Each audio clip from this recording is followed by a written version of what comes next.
If you've ever stood on pit wall at sunrise at Circuit of the Americas, if you've ever waited on grid, helmet on, heart pounding, if you've ever taught, learned, struggled, or grown at this track, take a breath because this is not small news. At the tail end of 2025, the rumors are now reality. Circuit of the Americas is going private. It's becoming a members-only track with exclusive access reserved for the ultra-wealthy. And for the rest of us, the gates are closing. For them, this may be a simple business move, but for everyone outside those gates, it's a pretty big change for the entire Central Texas Trackday ecosystem. So let's chat.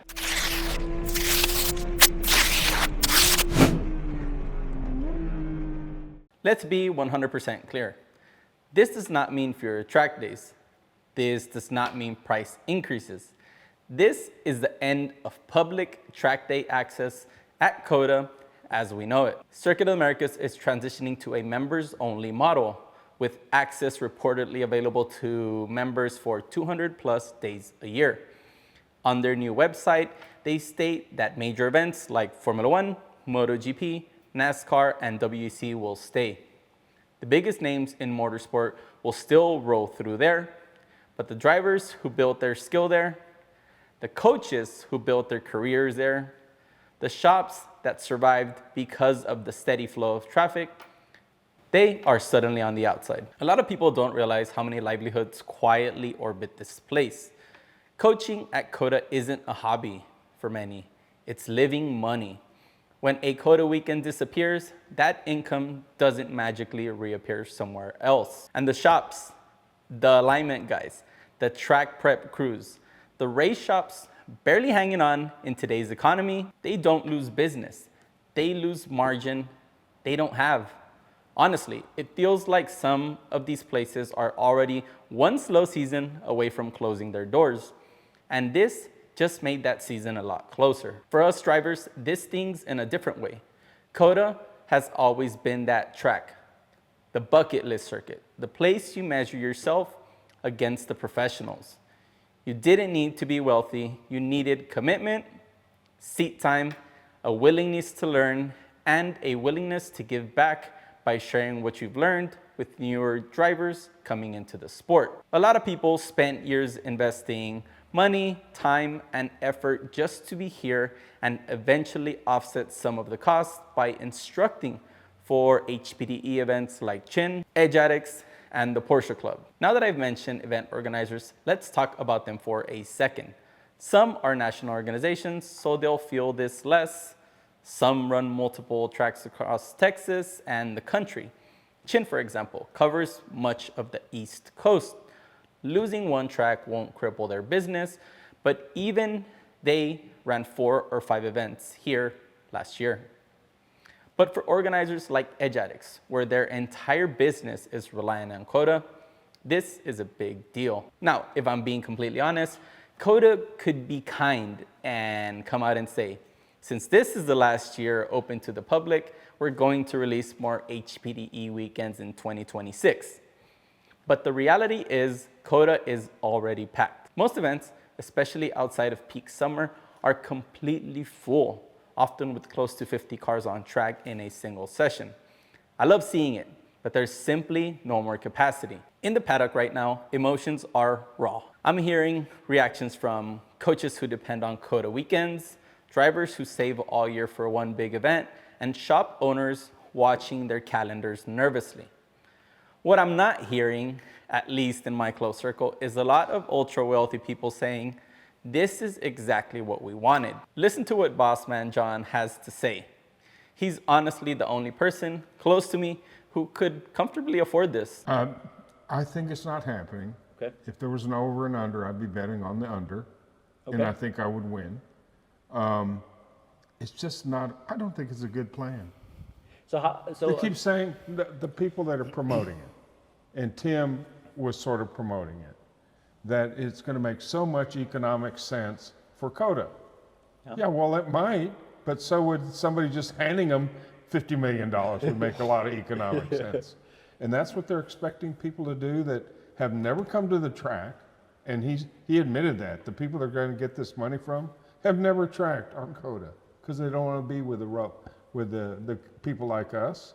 Well, that's not the reason. They just don't think it's that important. Yeah. And they're promoting unlimited track time if you buy this. 250 days. Yeah, 250 days. Well, they've never spent one day when they could have for $1,000, right? There's a problem there.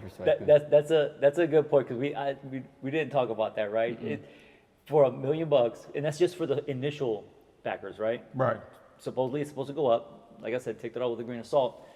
But they didn't spend the $1,000, $1,200 to come for a weekend. 1 day, 2-day weekend. They never thought it was important enough. Yet there are a lot of millionaires that do show up there for these track days, but that's not the guys they're trying to get this $1 million from. Right.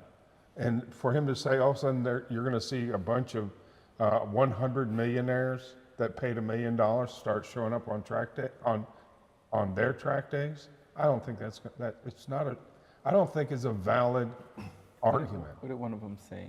Now, none of this is official, but word in the paddock is that founding members will pay anywhere from $500,000 to $1 million for access and future premium amenities. If those numbers line up with other private tracks, that likely means annual dues between $50,000 and $80,000. And why does this matter? Because COTA is reportedly targeting around 250 members. With that many members, annual dues alone could match or exceed what COTA previously made from track days. Considering daily rental rates were about $75,000 and the track was nowhere near rented for 250 days a year. Let that sink in. If we zoom out, this isn't just about COTA.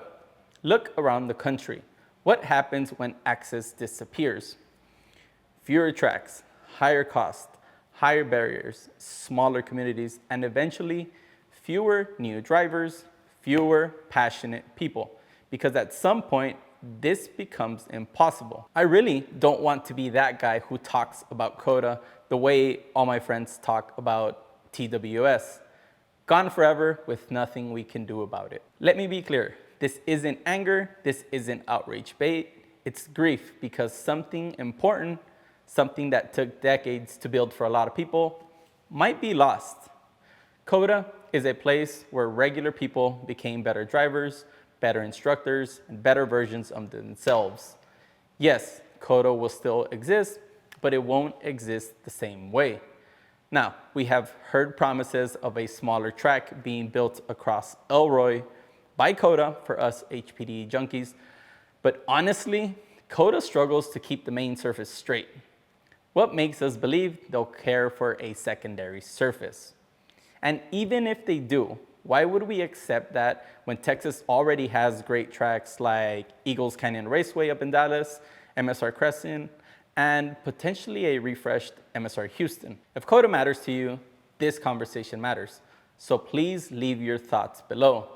There's a lot going on in my head right now. Do I interview shops and coaches so their voices are heard? Do we push back against COTA going private? Or are we overthinking this? One thing I do know, once access is gone, it rarely comes back. So if you're on the fence, now is the time. Get COTA on your 2026 calendar. Guys, thank you for watching. Make sure to smash that like button and consider subscribing if you're looking for informative motorsport content, track testing, lap time hunts, and more.